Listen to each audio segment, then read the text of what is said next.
agus fíorscéal achar dúspáide córa.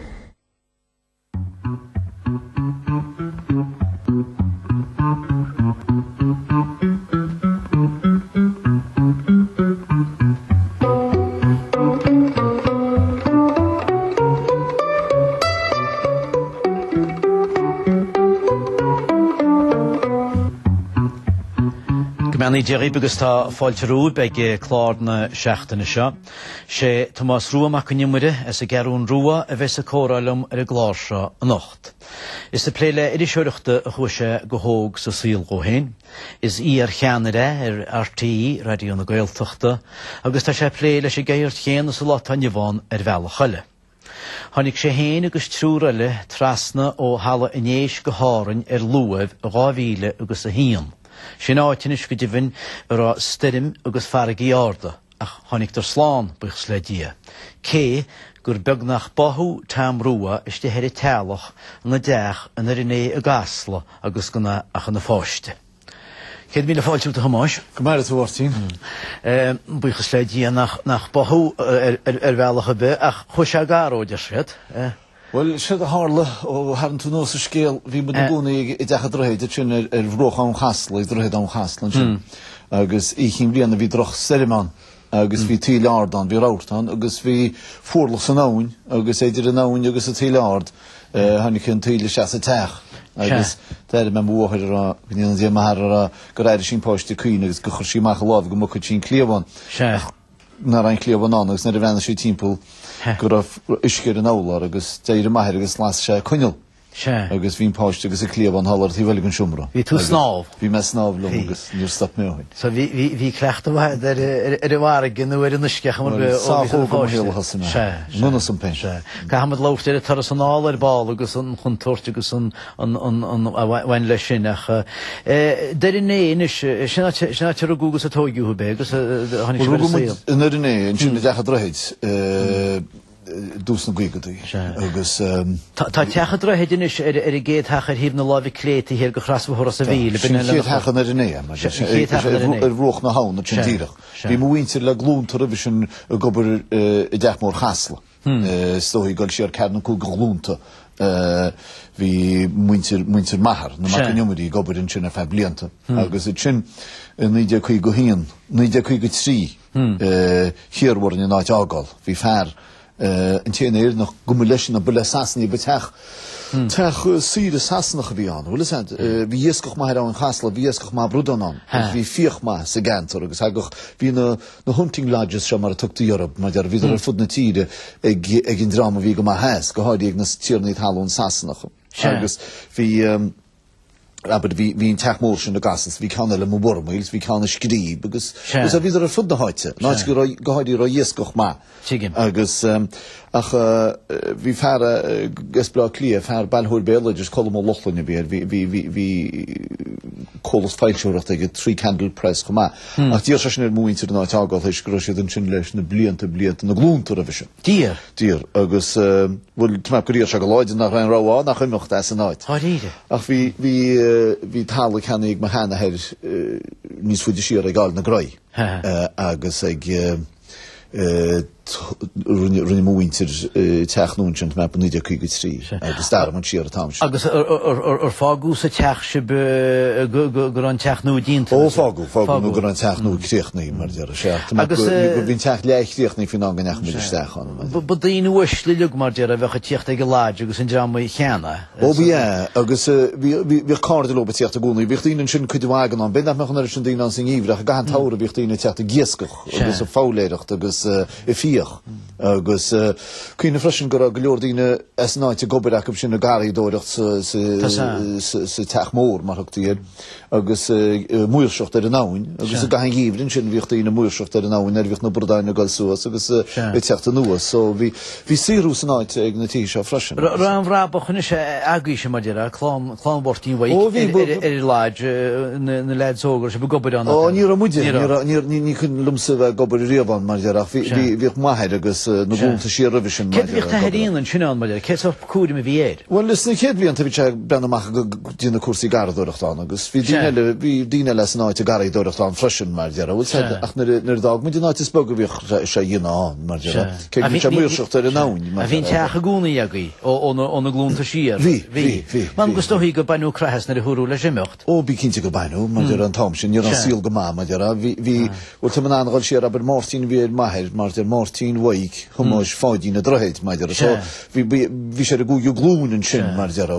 So bhí an bail mar deara. So níor sé is goimecht as. Na chaisteach a rud gur gailgeoir agus ainim bra gailge har na henim nach í mór bhí bhán i dtíar imeocht. Bhfuil bhí sé sin spéisiúil an hain mar deara. Bhfuil har bheith spéisiúil an hain mar deara. Nar i dimitis an sin as dar in é nó as áil na graí mar deara. Cé héis scoilagad ceneacha tú? Well, tris go chumseach hier an de garan rua chum gobar le CIA mla clia san effig torasóireacht le CIA sráidí chonel. Jab nar hainilum. Na haine. Gobar sin effig vi sé dírachas leis siomrú ranga vi fáci am. Vi an effig lecí mach mar chiomrú ranga vi cholagunna díri sa tro céan agus vi fear ganas na effige a cunna súlart mar dira mar a bach máistir scoile. Agus ní ran sin a peidir sévi in orra cínta agus. Ceir da vi an íntine agus ú dína críochnú leit na blian lendirnach ar i garún rúas a scurcham sé. Vi sí mam san ar isodacht agus a sé spéisiú mar vicht vi drahallum liam gobar an RTA ganam. Agus nílis canna dína hag a chnuas leisan. Bhíoh gobar sa siomra nóchta im lá clia ganam. Bhíoh Michael O'Húnachain agus Brendan O'Hare chaite PC mór ó sain agus Ronnie Turner bhí sé gobar sa siomra nóchta. Dína mar sin. Scéalta bhí chacab sinna bechla se. Scéalta bhí chacab sin agus síl bhí Jacob mar séra bhfuil sad agus. Bhí sé go mará? Bhí sé go mar, well, go leid óg 8 bhí sé 8 bhí sé harcíí na lug mar déir agus bhí síime man. Agus tris na háirteiste chun meisteach job san Irish Press agus an Irish Independent bíad a dáfápéir a bhí an. Scríb me litir fiarú. Ní raon tréála geiste gan am chaad a chud prínsíseachta dhéine. Ach ní réidirlum mar déir. Agus er bhí tú CIA in sinne tímo go nefic agus a dúr. A tú gimacht na bus, a tú tamáin tean busrá? Ní ras a bhí mar stúrthúr bus, mar conductor ar fe sé bhí nó mar sin. Níor haine na bur efig a chorbelum agus fuid me post mar stúrthúr na busnaí agus bhí me gobar machas gorast nú nach brok. Fe beidir chéir bhí cheapin nó mar sin. Go déir an tára ar gíon caiite agus sin hánig me bhile agus níach me deis go blá líana. Níach. Well, haim fós trafúm i mí mehefnídig 63 stólam. Agus nó níthe 60 hínt agus haim me bhile ar maine agus níor. Aber níor a dína gas úsna go blá líocha minnig agus dána sa mailen, tám níach me deis go blá. Chula bhna í mí ón techa nar dar se ben gáil na graírá. Ó, nírá, hí chuid an lága má fós mar bhfuil sa hí beidir an bhí bertan an trúra sinna go lignánscail. Á, tí minú.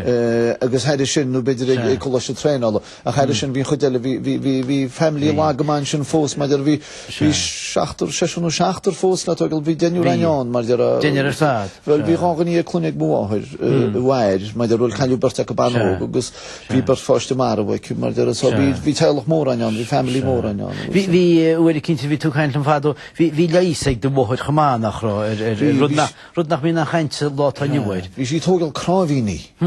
Bu is sais tinne sé hí chána gnám go dtiteach cráhín yéil. Siar agus húnit an scórnach agus níbhah páiste an bethe hógeán. Bhí sé goil go dhíirehaid lumpéin. Agus bhí ben hir de cheantar sa siúbán nille bhíar a bhí tógal cráhíní. Agus bhí móhaid goil siaracha le maithre go siar ar a gentí. Agus sin for sí dóm mún siúbán nil de hénceach le dhéana agus sin bhí tíon tógal cráhíní ag páistí ar fe blianta na dhéisisin maidir. Nílas sam ar bhaintse leis methe go bachan ar an bheitthe go fóláin ag gnám nóir mar sin mar ar a cinntíí ar an bheitthe páistí go mágus atáine. Ní mór an cainte chóil tú chuine arnú. Ní chóla má cainte le blianta. rá ceangan na carní sin ag tahéis. Bhíoh maithir a carracht, bhí caiplig agus bhí sé tuairte fosas le tamólan go inéir fe blianta fada. Rá? Bhí. Le cá agus capel. Ní a hún litir milláin? Ní a hún litir milláin, se. Bailún fosa go han bhela, mar ar litir milláin agus sóí litir móir agus mil daingin agus agus hort siar an maidin. Hort siar an maidin. Deag bhú a bheith tíocht an íar bhú go siar ríist. Ní bhíocht. Ní sam sem mir sin bed nach mit choláán was a best mar. Níl se chamágus bhí sé nus mar se bhádra bheim siir sal a Martin Barretaíonna agus a bhein ag blianta sin. Ach cha se blianta choíonna sin. An áitin sin rá daine a gí a carnaí sa techa gí Ní go dtí gur hánig chéad chánig mis maicil in dráide sinnain. Bhí sé múna tamlam le lí agus sé múna grú chailóig gantar na nuán. Agus ar sé múna sin ar dús, gus rothir bhí chuige. Agus dhéfah sé síb siar feidir le tí ráman. Díar ní, agus bhíoh baiscail facinn sin agus bheith sé saicla isteach an chrúc. Ach cheanna sé, tá sam chéad cháfa se gur maras mainar vínnta. Agus sin stói, man gur sin macha lár nó dear na gaigadaí, maidir bíon chéad chár. Siad a bhí chuile gnáil, nó Volkswagen? Ó, bíad, agus maidir burad mór a Volkswagen áil na dhéisiún mar dear. Ó, bhe? Bíad, maidir cheapmid go beir éanos, maidir gur sí níos feisiúnta na mar a bhí maras mainar. Gur maras mainar níos mús dói maidir. A tá meap gur gáhar mainar agus sin gur Volkswagen, cúpla Volkswagen Beetle ige maidir. Agus an sin for sé nar fós sé níor scinm gur Volkswagen Passat Estate ige na dhéisiún maidir, a bhí sin mór mílte chuile. Agus cén trá sála gríoch nó muid a chéad leis a gon síl go bhirtú héin cá, nó cén sáil cára fuir tuair géadíara? Chéad cára fuir me chean me tí bhirtín bánaí Fiat 800 vínnta cáirín an bheg. Agus machas áran a hánig sí. Ag eint go bhirtín James i bhí sí náran agus cheanna sí carnútí bhirtín bán agus mar deidir béla réidal sí steach í seo, máir a benna thuúil a bhíara. Agus sin chéad chár bhí amsa.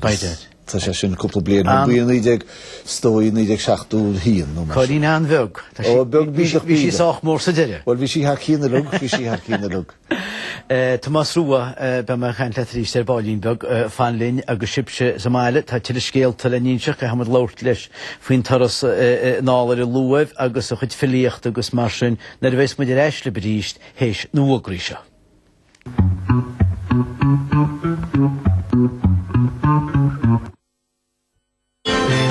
Prepare to love winter with Actimel. Prepare to love short days and long shadows. Low temperatures and high winds. Big coats and little boots. Actimel is scientifically proven to help strengthen your natural defenses. Drink Actimel every day and make the most of winter. Actimel, your daily defenses drink. For winter tips, visit actimel.ie. Well, the problem is I like cake. But the only cake I like is chocolate. Chocolate's all I can think about. I love baking with Mum and Emma. That smell. It's like I'm eating it already. And I get to lick the chocolate off the spatula. Ooh, I love cake.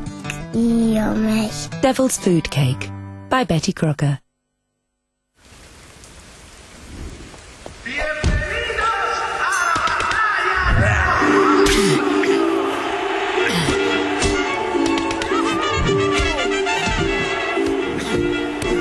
When you struggle with a mucus cough on your chest, reach for Benelin Mucus Relief. Its hard-working formula thins and loosens stubborn chest mucus. Help get it off your chest with Benelin Mucus Relief. If you're over 50, now's the time to gear up for new roads ahead.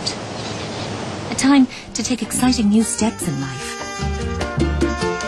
To get out there and play your vital role. It's a time for your experience to count. And being over 50 is most definitely a time where you can feel fit for anything. And to help you do all of this, there's now a new, bigger Active 55 range from 7Seas. Because being over 50 isn't what it used to be.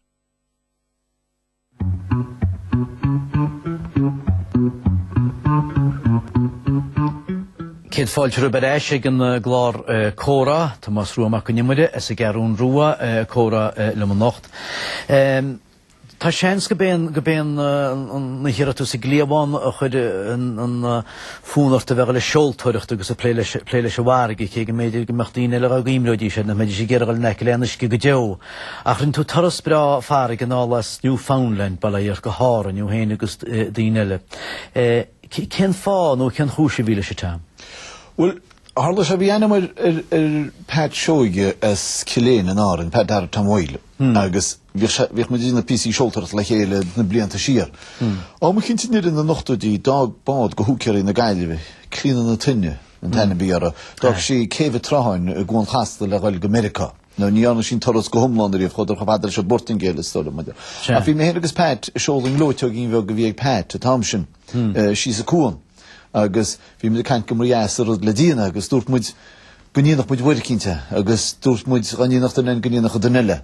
Agus blianta fadan na sin bí se begnach na déga go blianta na sin ar chopát go American na sin. Agus brinn se go mág ó hins bhí se Chicago agus fu me glúich gohain mé láise be mu gimochtta se fi an chéir bhí. I dús na bliana áhíleg sa hín dú se. Dínam is trúna dúna bhí an.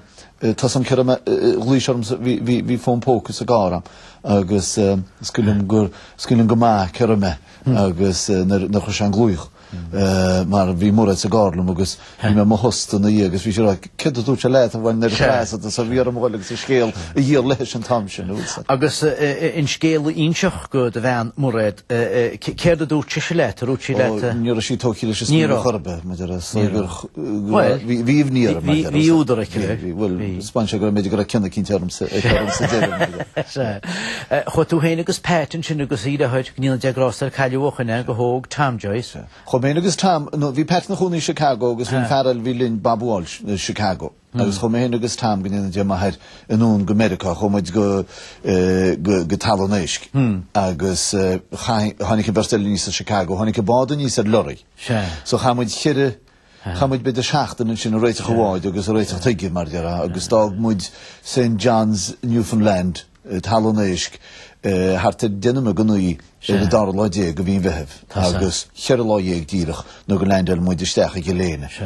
Mwyd ystech i rŵn a ni slwchtis o lo chwlt yn y led ag o ystech mor i alga mas cyleniad ni roed i ystech i cylrwnan. So fi ar yn ffanach gymach til ystech fi mynd hir ag yn ilion i'r ti ffyr garin ag maidin. Mwysio be. Agus ni roed i ystech gymach til yn trwnwn ac o ystech i cylene. Mar fi'n tach siach beint i'r chos cyn y gef i gylrwn a gylene sydd ar gyrra gol ystech. Roi tiwr o cwrle sy'n am ag i gybyn lo met i bewn am bach nhw rydyn. Fi barwlein gymach mwyn gar gymau eisiau. Yn iach eisiau byn eisiau gwntwr ti moet yma'r dira. Mae'r tas am gyda ffarag i ord agus... Ni ach mwyn gwntwr ti moet ag trobe. Ni ach. No fi naim sy'r gydwnog, fi naim sy'r gron o cydwagon on. Ach tan o lwyfyn eisiau, yn y iart eisiau, ta siad cos le bwydiol, ma'ch corcwn tub, mae'r ma'ch hwn eisiau dŵn tiad. Ni rwy'n diwr y stech yn tub. Agus mae'r mwyle tŵr ydych cynt. Agus ni dygol y bwlo ta chala hens nach mwyle tŵr tedd am o lor yn Atlantic. So rhaid i wad ar y war ag yw'n ted y byweciel hi'n polori na ted ar enoch i stoi. A bod chwmyd rhyd na Grand Banks in Newfoundland agus ceolwg y tan sy'n. Sy'n affog rog mwyn sy'n ddechrau, gymach mwyd i gol ystech yn sy'n er maid, gymach mwyd rhyd le solas o le. Fecyn tŵr rwta, ys bank môl cio tan, sy'n tŵr rhyd sy'n. Wyn ar haig mwyd rhyd sy'n chwnig mwyd bod i ysgol o hwogyn. Agus ni ac mwyd am lasar eich gwrdd mwyd beidir ced ffych i mil eisiau gwach mwyd boed. Bydd mwyd dyn amach gwrdd boed Sboniach o fi gesgol o yes, beidir simpl yr porcupine, hartyn sy'n. Rwyd a fi dy internet, rwy'n tu a balair, ta tu sostelys, o walet... Beidir hiecht as talan eich grís, nw gala nŵn gydian at edrych. Ni'r fysil mae yna, dyn sy'n ffilm am engal dyn toros ele balwm toros yna naeth cyn tele. Beidir sysig naeth mynd nis comportis nis teolo i beth. Ys gwneud gyda coedir chwle don o tiri gwleint. Ni'r fysil mae sy'n aber gole o yes gyda'n mewn wyd nhw gyda'n Sbaen o waith cynt. Ni'r fysil mae sy'n yna. Ni'r amor an trial ffiliacht at stwhi ar y toros yn alra fi gyda'r ele dyn ach byn tywai yna sy'n balair Óráin bhreacha cumtad i de híal ceanna bhfuil cáilhórar up tí mo guntíirse agus ar fud na héireann pócaí fálas chluigintín agus óráin glóteog John Darb agus na ceanna sin. Well, nar bhí me níos óige agus nar bhí nach